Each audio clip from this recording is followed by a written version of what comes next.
Marami ang nalilito sa pagsagot ng tanong na to. At yung iba, hindi talaga alam anong sasabihin nila. Ang question na madali lang, pero ang tricky pala.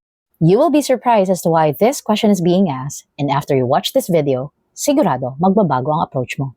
Some people think that they will be able to answer this question by just simply saying, my name is Rose, my father's name is this, my mother's name is that, I live at. Pero technically, hindi naman talaga yan ang gusto marinig ng interviewer dahil lahat ng yan nababasa na sa resume mo. So if that is the case, ano ba talaga ang gustong makuha ng interviewer na sagot and bakit ba talaga ito tinatanong during the interview?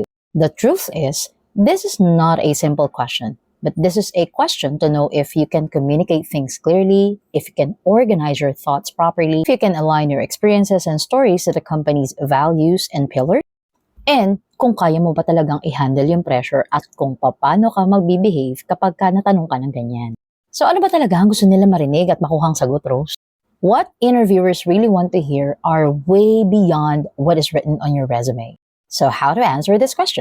Unang-una, answer it with structure. Kaya paulit-ulit ako na sinasabi na gumamit kayo ng STAR format. S for situation, T for tasks, A for actions, and what are the results. That's why doing a research is really important para alam mo kung ano-ano yung mga pillars, values, and goals ng company.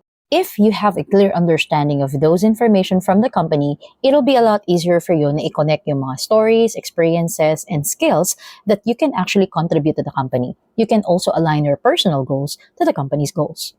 By doing that, it'll be a lot easier for you to provide possible contributions to the company just in case i-hire ka nila. And from there is a possibility na maramdaman ni interviewer na genuine talaga yung interest mo to be with the company. Also, it will give them an impression na may plano ka talaga magtagal. So, by knowing this, I believe you will be able to change the approach when it comes to answering this question. If you have any more questions, follow for more.